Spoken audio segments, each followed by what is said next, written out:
The Trans Underground Railroad is beginning to form refuge states and Canada. Establishing Minnesota as a trans refuge is another vote and a gubernatorial signature away from becoming law. It is just one of many states that are considering how to help the American trans community in the face of the largest culture war ever seen in this century.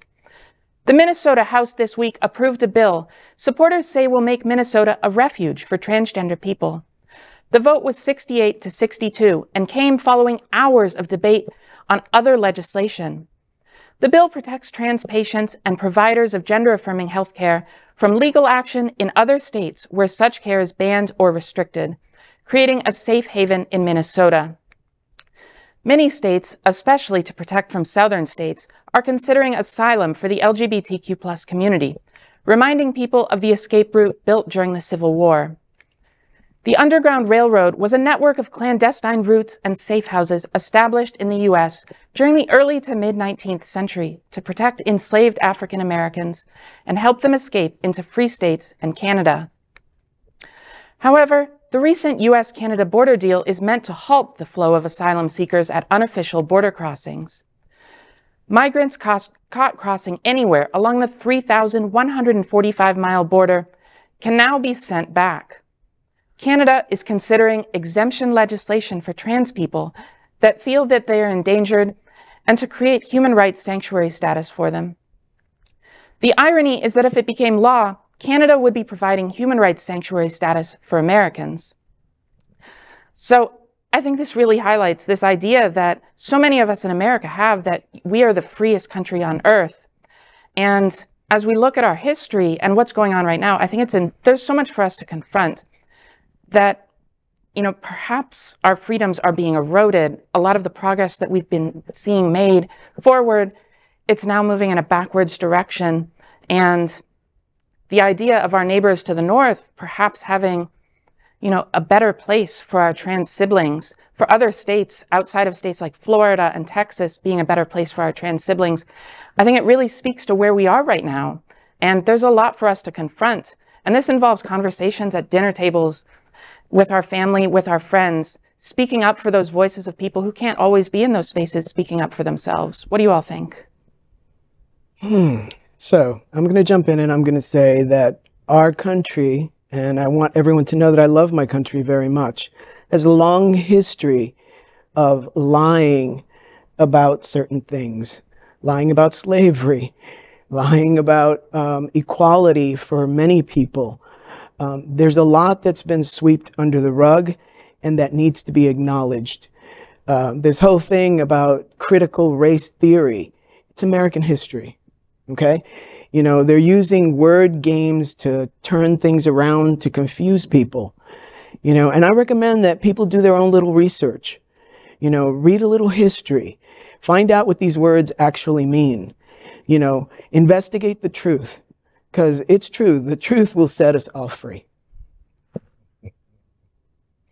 I was telling someone again the other day about myself transitioning in the late 80s and how we had to advocate and how we had to fight. And it seems like we was getting to a place.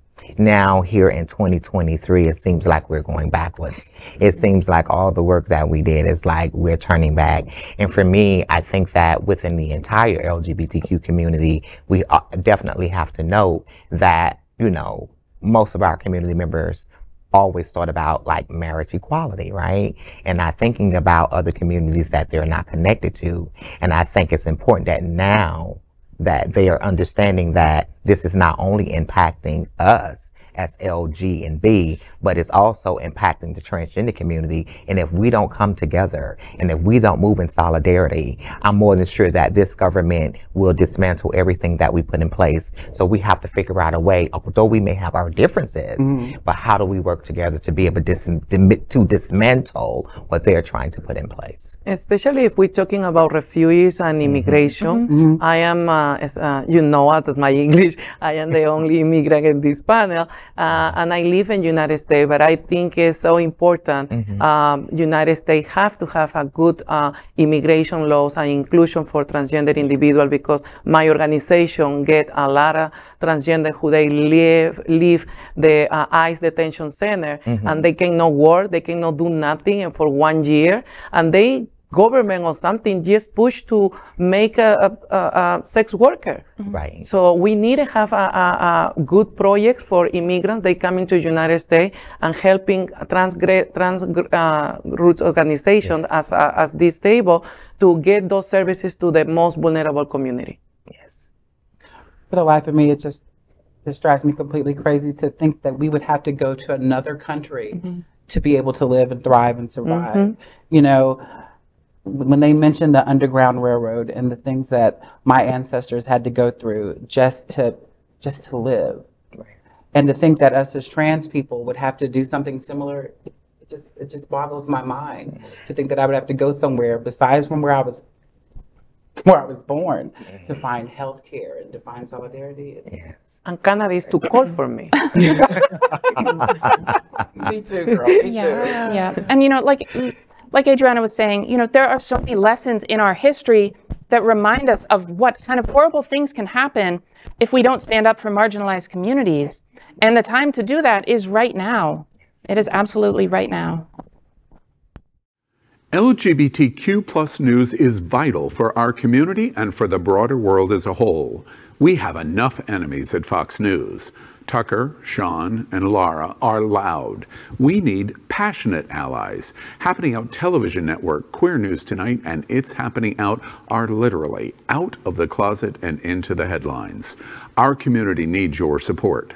Like this broadcast and subscribe now to ensure the growth of the entire LGBTQ+ community.